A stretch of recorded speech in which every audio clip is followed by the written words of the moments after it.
su venia, diputada presidenta. Adelante, diputada. Sea bienvenido, señor secretario, a la Cámara de Diputados.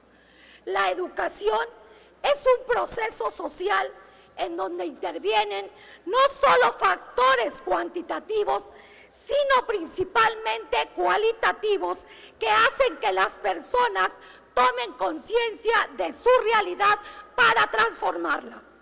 Paulo Freire señala que la educación no puede ser una isla que cierre sus puertas a la realidad social, económica y política. Está llamada a recoger las expectativas, sentimientos, vivencias y problemas del pueblo.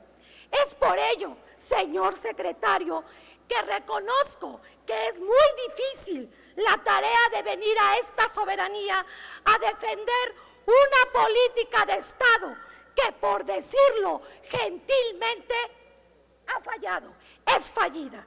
Llega usted aquí a comparecer en este último año de gobierno a presentarnos datos optimistas que mucho distan de lo que viven día a día millones de niños y jóvenes en todo el país.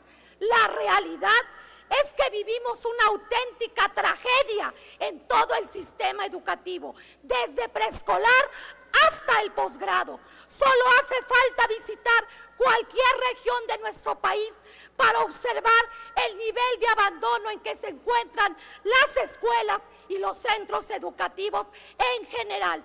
Yo le pregunto, ¿es falso que de acuerdo a datos del propio INEE, el 11.5% de los preescolares, el 9.4% de las primarias y el 6.4% de las secundarias públicas de nuestro país no cuentan con al menos un baño en sus instalaciones?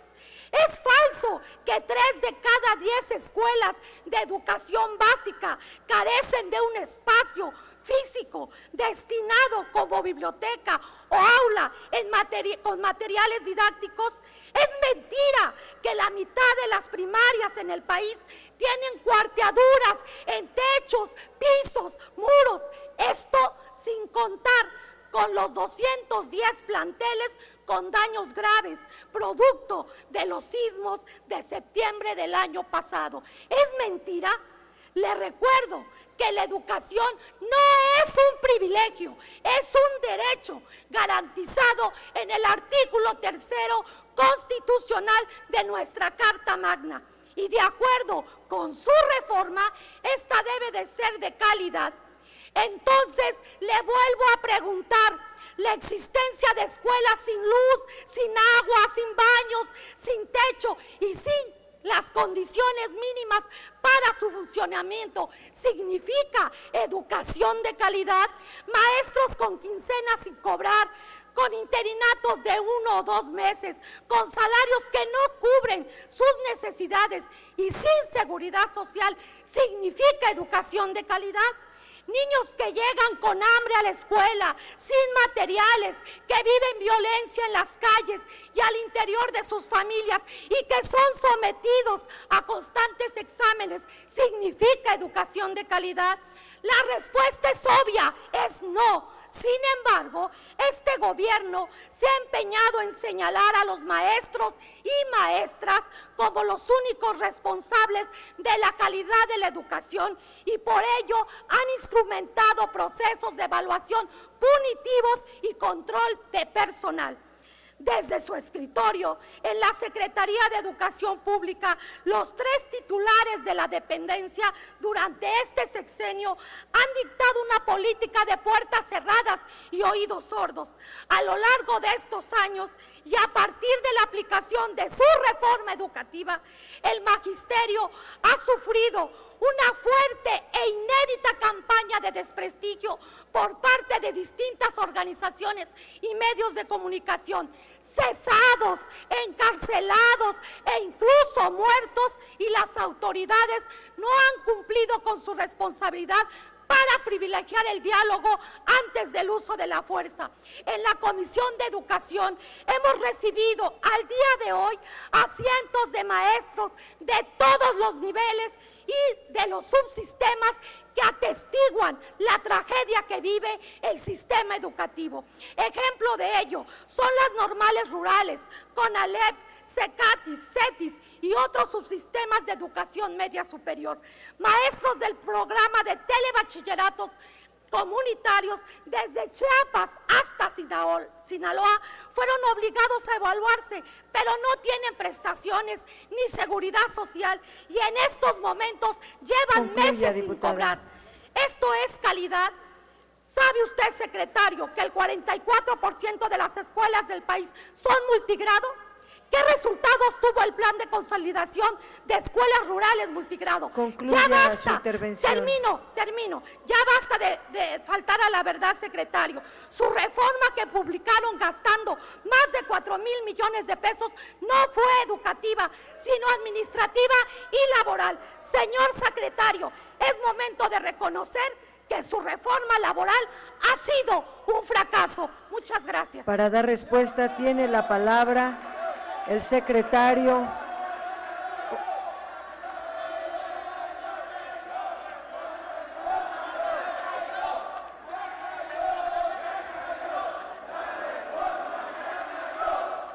Para dar respuesta tiene la palabra el ciudadano secretario Otto Granados Roldán, hasta por 5 minutos.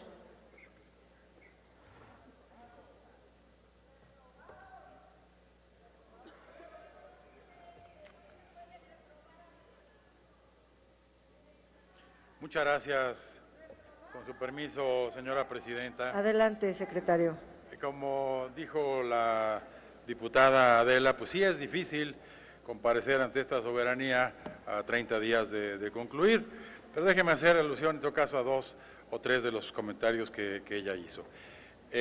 No es que lo que haya dicho el Instituto Nacional para la Evaluación de la Educación en su informe sea falso, simplemente tomó los datos del año 2013 del Censo de Educación Básica que se levantó en aquel momento, pero justamente en el informe que el Instituto presentó aquí mismo en esta Cámara con la legislatura anterior, menciona el Instituto, página 27, si mal no recuerdo, que este es el sexenio en el que se ha hecho la mayor inversión en infraestructura educativa en los últimos 50 años. Es verdad que hay algunas cosas que faltan, pero me parece que es un avance el que hoy tengamos 149,000, 150,000 escuelas con energía eléctrica, 150,000 ya con baño, casi 80,000 con accesos para personas con discapacidad y 143,000 con inmuebles, con cercas, rejas o bardas. También hay que decir aquí que la situación es heterogénea en todo el país. Los gobiernos estatales, las autoridades educativas locales, digamos, con más energía, con más dedicación, con más compromiso con la educación, están invirtiendo más en sus propias escuelas y en ese sentido el país es muy heterogéneo.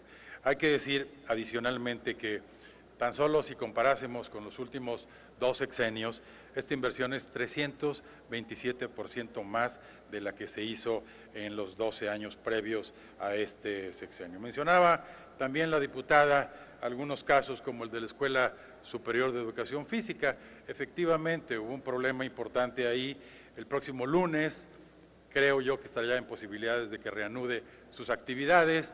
Los estudiantes tenían diferencia respecto del plan de estudios, se instalaron 2 grupos de trabajo, uno con alumnos y otro con maestros, para poder llegar a una solución dialogada y conciliada, y en ese sentido han ido con éxito, y el lunes próximo, espero yo, estará nuevamente funcionando normalmente la ESEF en la Ciudad de México.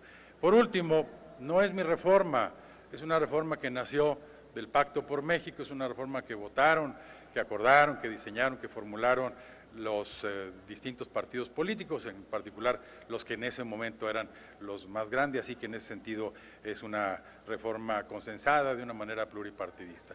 Y por último, sí reconozco, y en parte algunas de las intervenciones que aquí se han señalado lo reflejan, que pudimos haber tenido procesos mucho mejores de comunicación. o distintos procesos de comunicación dependiendo de los públicos o de las audiencias a los que fuera necesario llegar. Los maestros, los padres de familia, los medios de comunicación, etcétera, pero debo decir que ese elemento ciertamente pudo haberse hecho de mejor manera. Muchas gracias. Para formular la réplica tiene la palabra la diputada Lorena Jiménez Andrade, del Grupo Parlamentario de Morena, hasta por 2 minutos.